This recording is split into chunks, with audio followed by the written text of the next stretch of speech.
ہماری ایمانیات کے 3 اہم درجے ہیں. کیا؟ اللہ کی ذات پر ایمان، رسول اللہ پر ایمان اور آخرت پر ایمان. یہ بڑے درجے ہیں ایمانیات کے. پھر کتابوں پر ایمان، فرشتوں پر ایمان، انبیاء پر اور تقدیر پر وغیرہ. لیکن اہم جو ایمانیات میں چیزیں ہیں وہ ایک اللہ کی ذات کو وحدہ لا شریک ماننا، رسول اللہ کو خاتم الانبیاء ماننا، اور کل قیامت کے احتساب کے لیے اپنے آپ کو تیار رکھنا کہ مجھ سے سب کاموں کے بارے میں. تو یہ تصور مذہب نے دیا ہے. اگر جو مذہب سے وابستہ نہیں ہے اس کے سامنے پھر جب احتساب کا ہی تصور ختم ہو جائے گا کہ مجھ سے کوئی پوچھے گا، میرے دنیا سے جانے کے بعد مجھ سے پوچھے گا، تو پھر وہ جو کچھ مرضی کرتا رہے، پھر اس کے لیے کوئی رکاوٹ نہیں ہے. جرائم سے رکاوٹ کے لیے بنیاد اللہ کی ذات پر ایمان ہے. اخلاقیات کے اعلیٰ معیار پر پہنچنے کے لیے اللہ کی ذات کو وحدہ لا شریک ماننا ہے. اس لیے رسول اللہ صلی اللہ علیہ وآلہ وسلم نے اپنی بعثت شریفہ کے بڑے مقصد کو بیان کیا کہ لِأُتَمِّمَ مَكَارِمَ الْأَخْلَاقِ، اعلیٰ اخلاق کی روایات کو لیے میں کیا گیا.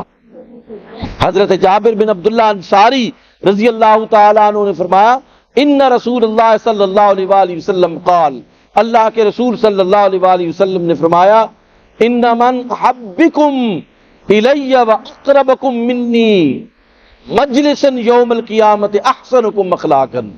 یاد رکھو کہ جو تم میں مجھے سب سے زیادہ محبوب ہے اور قیامت میں جو سب سے زیادہ میرے نزدیک بیٹھے گا وہ شخص ہوگا جس کا اعلیٰ اخلاقی ہوئے ہے، قیامت قریب تر ہوگا، جس کی اخلاقی یعنی اخلاق کے ہر بندہ اس سے جو ہے وہ خوش ہے کہ یہ بڑا اخلاق والا انسان.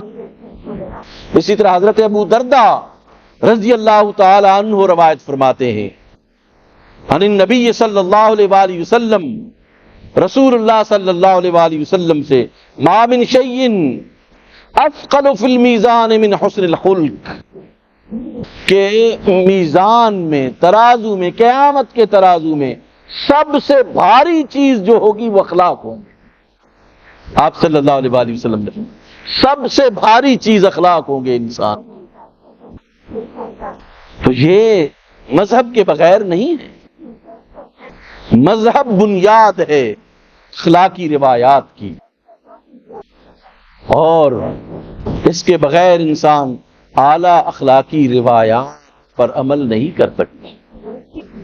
حضرت امام جعفر صادق علیہ السلام نے ایمان کی تکمیل کے لیے 4 چیزوں کو ضروری قرار دیا. نمبر 1 فرمایا یحسن خلقہ، کہ کامل ایمان اس کا ہوگا جس کا اخلاق اچھا ہے. جس کا اخلاق اچھا ہے اس کا ایمان اچھا ہے، اس کا ایمان مضبوط. دوسری فرمایا وَتَسْخُو نَفْسَهُ، اپنے اندر سخاوت کے جذبات کو پیدا کرنے والا ایمان کے بڑے درجے پر فائز ہوتا ہے. اخلاق جس کے اندر اچھا ہے وہ ایمان کے اعلیٰ درجے پر فائز ہے، جو سخی ہے وہ ایمان کے اعلیٰ درجے پر فائز ہے. آپ نے ارشاد فرمایا کہ وَيُمْسِكُ الْفَضْلَ مِنْ قَوْلِهِ، کہ وہ زیادہ باتیں کرنے والا نہیں ہوتا، تباہ ہوتا ہوتی ہے وہاں پہ بات کرتا ہے، جہاں ضرورت نہیں ہوتی وہاں پہ بات وہ نہیں کرتا، جہاں ضرورت ہوتی ہے وہاں پہ چپ نہیں رہتا، جہاں پہ چپ رہنا ہو وہاں پہ وہ بات نہیں کرتا. اعلیٰ اخلاق جس بندے کے اللہ نے جسے عطا فرمائے ہیں. وَيَخْرُجُ الْفَضْلَ مِن مَالِهِ، اور امام جعفر صادق علیہ السلام فرماتے ہیں کہ چوتھی جو اخلاقیات اور ایمان کی تکمیل کے لیے سب سے بڑی چیز ہے کہ وہ اپنے ضرورت سے زیادہ مال کو اللہ کے راستے میں خرچ کر دیتا ہے. قرآن مجید بھی کہتا ہے نا وَيَسْأَلُونَكَ مَاذَا يُنْفِقُونَ، اے رسول وہ آپ سے پوچھتے ہیں کہ ہم کیا خرچ کریں؟ قل العفو، آپ فرما دیجئے کہ جو ضرورت سے زائد ہے اس کو خرچ کر دو، جو ضرورت سے زائد ہے اسے خرچ کر دو، عفو کو خرچ کر دو۔ یہ چار چیزیں ہیں امام جعفر صادق علیہ السلام نے جو بیان فرمائی۔ یہ انسانی نفسیات کے بہت بڑے عالم تھے، اور بڑے بڑے سائنٹسٹ، جابر بن حیان جیسے سائنٹسٹ، عمر خیام جیسے سائنٹسٹ، یہ سارے امام صادق علیہ السلام کے شاگرد تھے۔